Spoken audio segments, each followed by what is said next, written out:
Selamat pagi anak-anak, selamat bertemu kembali dalam mata pelajaran informatika bersama dengan Ibu Rima.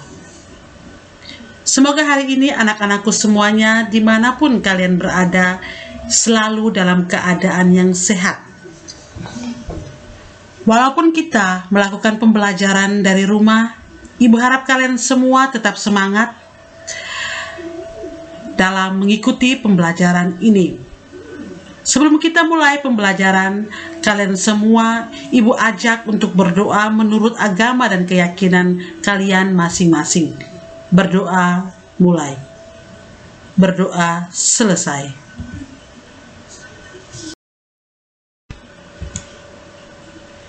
Materi pokok kita pada hari ini kita akan belajar tentang media sosial.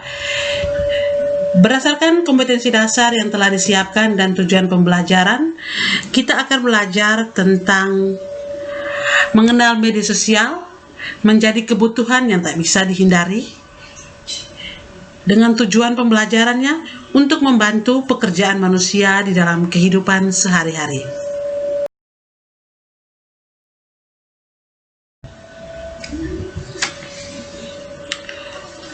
Sekarang kita langsung pada materinya tentang definisi daripada media sosial. Media sosial adalah suatu media daring yang memudahkan para penggunanya untuk melakukan interaksi sosial secara online. Di sana mereka bisa berkomunikasi, networking, berbagi, dan banyak kegiatan lainnya. Media daring yang sering digunakan saat ini diantaranya yang pertama adalah Instagram, ada Facebook, ada YouTube, ada Twitter, dan WA.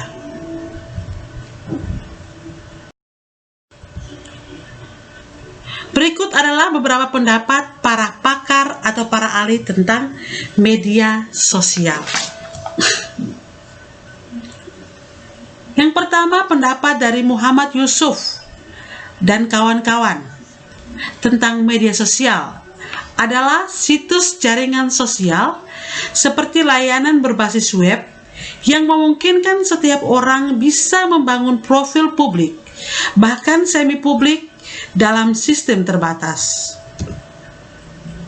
Dan menurut pakar yang kedua adalah Jed Watkins dan kawan-kawan, mereka berpendapat bahwa media sosial adalah instrumen yang memberikan fasilitas untuk berkomunikasi dan berkolaborasi secara online.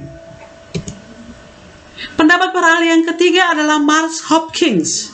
Dia berpendapat media sosial adalah istilah yang tidak hanya mencakup beragam platform media baru, namun juga memasukkan beberapa sistem seperti Facebook dan lainnya ke dalam jejaring sosial.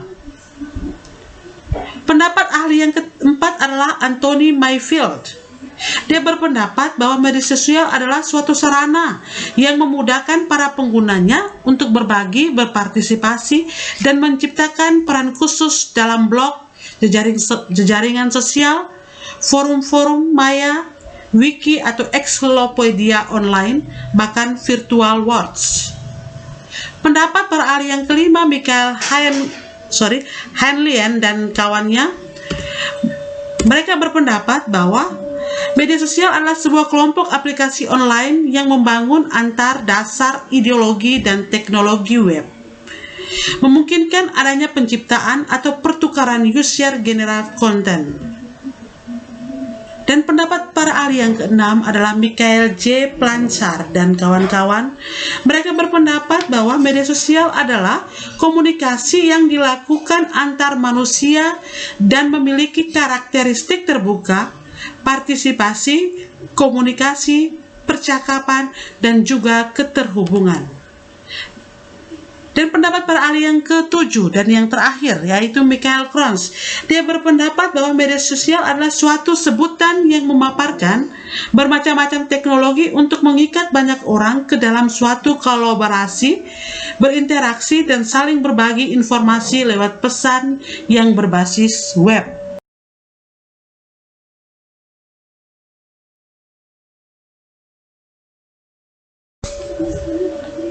Sekarang kita akan bahas tentang sejarah perkembangan media sosial.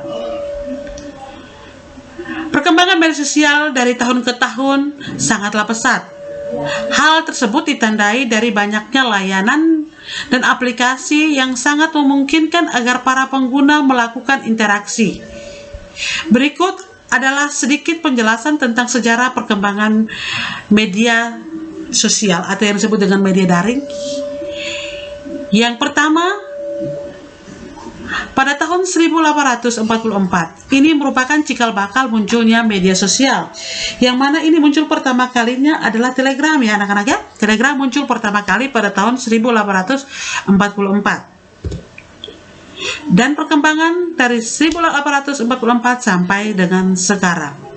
Dan dapat kalian lihat, ya media sosial yang sering kalian gunakan itu dia muncul pada tahun berapa di situ? Bisa kalian lihat, ya. Kalau Gmail dia muncul pada tahun 2004. Ya, Facebook ya sama dia 2004. YouTube 2005 mulai dikenal. Twitter 2006, WA 2009, dan Instagram 2010 sampai dengan 2012 yang dikenal dengan Vine.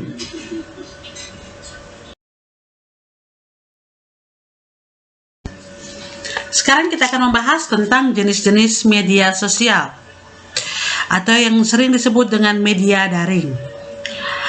Yang pertama, kita akan membahas tentang proyek kolaborasi. Proyek kolaborasi ini di sini para penggunanya bisa menambah, ya, mengubah, bahkan bisa menghapus suatu konten yang tersedia. Contohnya dalam penggunaan Wikipedia. Media sosial yang berikut adalah blog dan microblog. Di sini para pengguna bisa mengekspresikan dan menyampaikan suatu hal dengan bebas, seperti curhatan atau bahkan memberikan kritikan terhadap kebijakan pemerintah. Contoh media sosialnya adalah Twitter. Yang berikut jenis media sosial yang ketiga adalah konten, yang mana pada jenis media sosial ini, para pengguna situs web jenis ini bisa saling berbagi konten-konten media seperti gambar, video, dan buku elektronik. Contoh media sosialnya adalah YouTube, penggunaan YouTube. Dan jenis media sosial yang keempat yaitu situs jejaring sosial. Aplikasi yang ada di dalam jenis media sosial ini terdapat izin untuk penggunaan agar bisa terhubung dengan pengguna lainnya. Caranya dengan membuat informasi pribadi seperti video dan foto-foto. Dan contoh penggunaan media sosialnya adalah Facebook. Demikian materi kita pada hari ini. Sebelum kita mengakhiri pembelajaran kita hari ini, Ibu akan memberikan kalian tugas, dan tugas ini dikerjakan dan dikumpulkan sebelum pembelajaran minggu depan. Harus dikumpulkan. Ya, soal yang sudah ada 4 soal tersebut, silakan kalian kerja dan jangan lupa untuk dikumpulkan. Tetap semangat, selamat bekerja, dan sampai bertemu minggu depan.